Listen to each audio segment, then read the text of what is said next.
अस्सलाम वालेकुम class 10th। I am the teacher of physics. आज हमारा लेक्चर 7 है।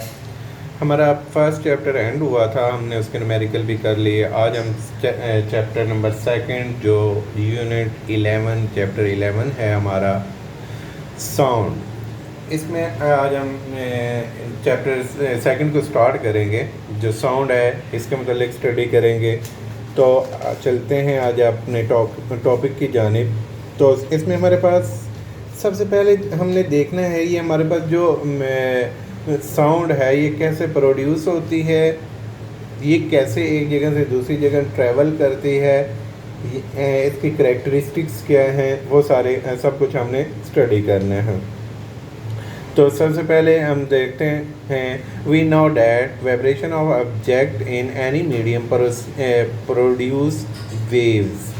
जो वाइब्रेशंस होती हैं वो क्या करती हैं, किसी भी मीडियम में वेव्स को प्रोड्यूस कर रहे होते हैं। For example vibrator of ripple tank produce water waves. The medium in this case is liquid.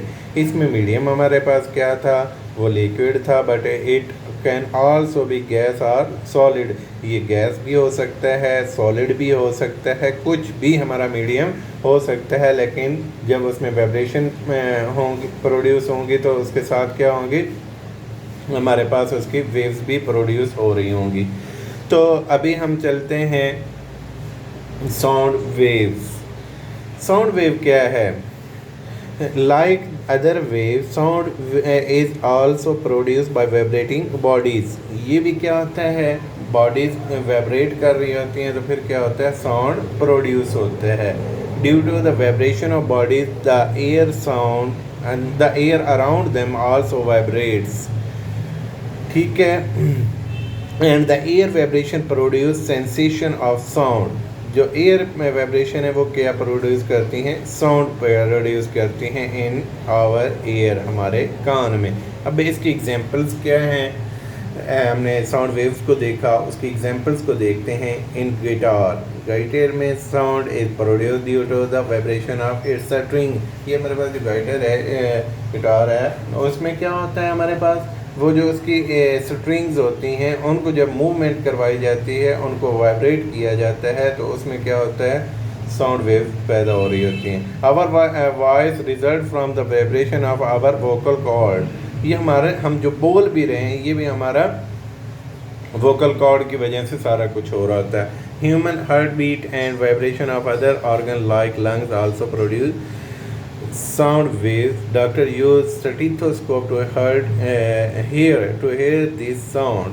स्टीथोस्कोप जो डॉक्टर्स यूज़ करते हैं हार्ट बीट वगैरह को चेक करने के लिए, वो भी सारा काम इसी बेस पे कर रहे होते हैं। उसके बाद हमारे पास आ जाते हैं ये एक्टिविटीज़ हैं, लेकिन हम एक्टिविटीज़ को नहीं देखेंगे। हम चलते हैं नेक्स्ट जो हमारा टॉपिक है वो क्या है, longitudinal nature of sound wave.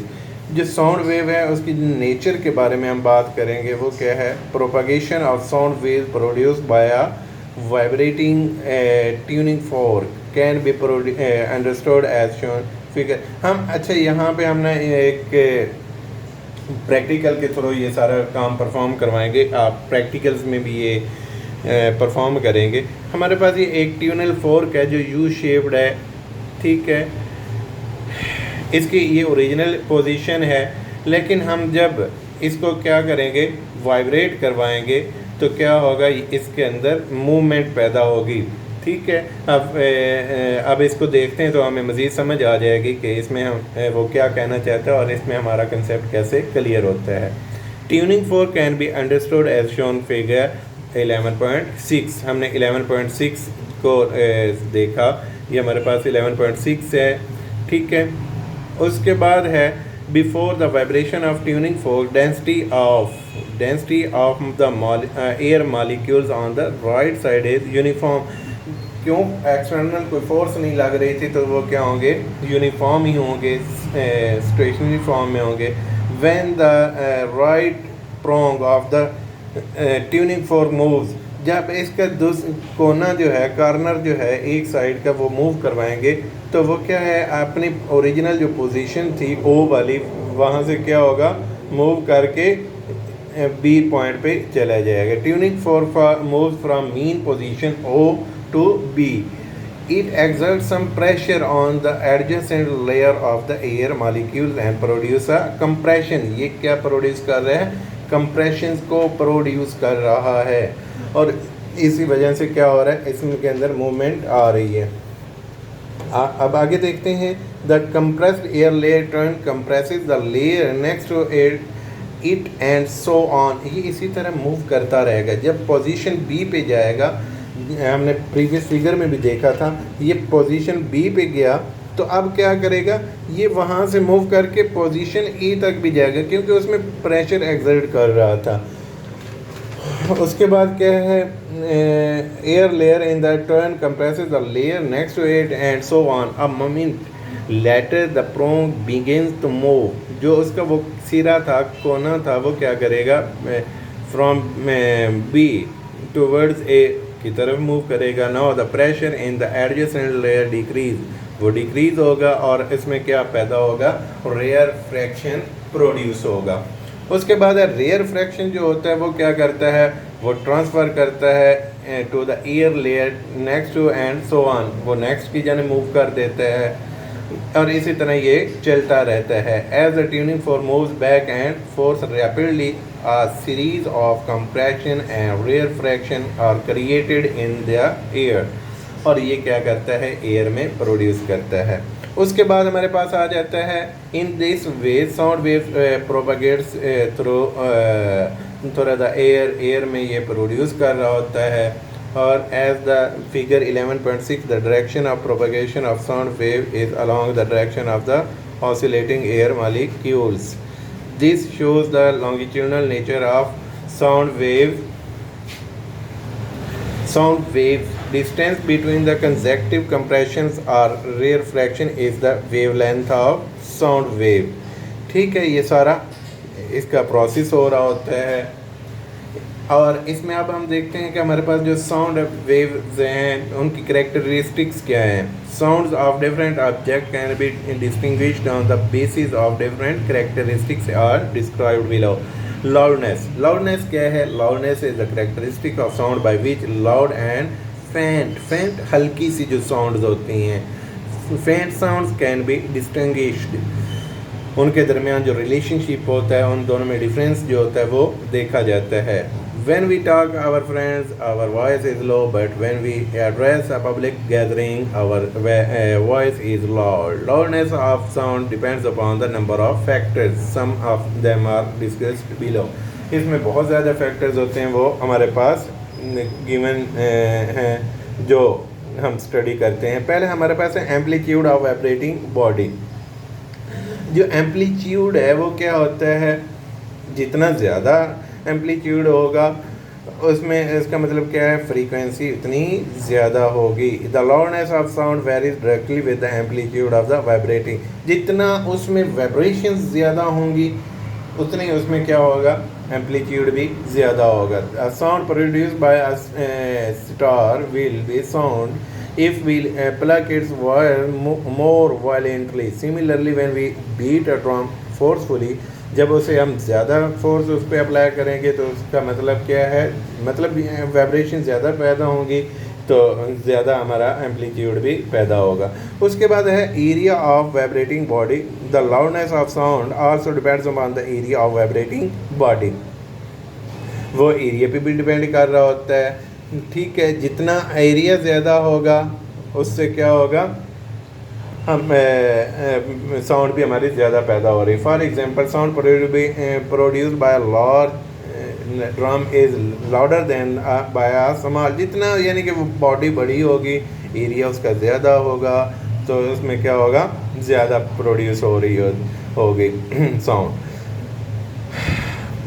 If we strike a tuning fork on a rubber pad, feeble sound will be heard, but if the vibrating tuning fork is placed vertically on the surface of the bench, we will hear louder sound. From this, we can conclude that loudness increase with the area of the vibrating। यहाँ पे vibrate कर रहे हैं, जिस place को आप vibrate कर रहे हैं उसका अगर एरिया ज़्यादा है तो ज़्यादा प्रोड्यूस होगी साउंड। उसके बाद है distance from the vibrating body. जो डिस्टेंस है वो वाइब्रेटिंग बॉडी को वो भी डिपेंड करता है। वो कैसे डिपेंड करता है वो हम देखते हैं। Loudness of sound also depends upon the distance of the vibrating body from the listener. It is caused by the decrease in amplitude due to the increase, यानी कि डिस्टेंस ज़ाहिर बात है बढ़ता जाएगा तो उसका क्या है, साउंड जो है वो कम सुनाई देगी। Loudness also depends upon the physical condition of the ear of the listener। Physical भी हो सकता है, मे बी जो हमारे सुनने वाला लिसनर है उसके ईयर्स को कोई प्रॉब्लम हो, डिफेक्टिव हो, तो उस वजह से भी तो प्रॉब्लम क्रिएट हो सकता है, वो प्रॉपरली नहीं सुन पाता। There is a characteristic of sound which does not depend upon the sensitivity of the ear of the listener and is called intensity of sound।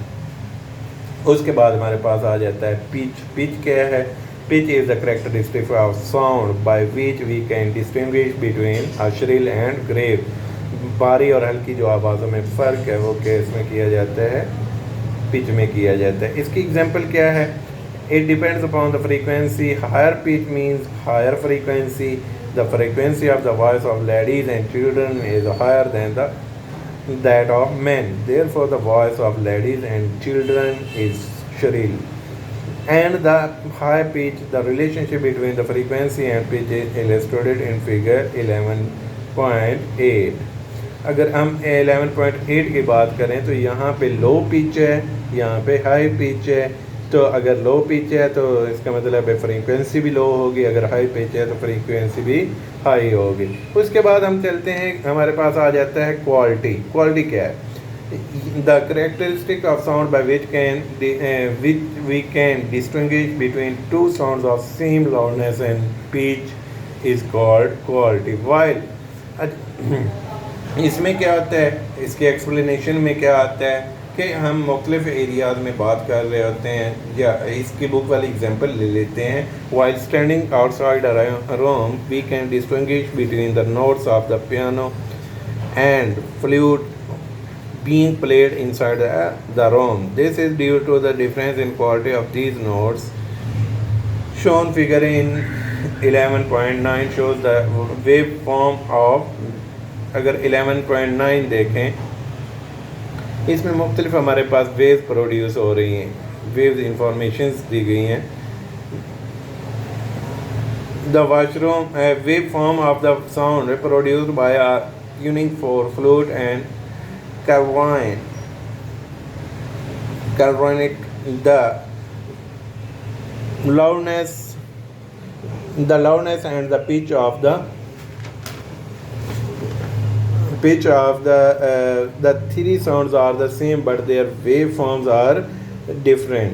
ठीक है, so the quality is different and they can be distinguished from each other। आज का हमारा lecture and हुआ। आज के lecture में आपका जो होमवर्क है वो आपने क्या करना है, लर्न और right, define sound wave, right the name of the characteristics of sound, define the following terms, loudness, pitch, quality of sound वगैरह आपने इनको आपने लर्न भी करना है और राइट भी करना है। ओके, अल्लाह हाफिज़।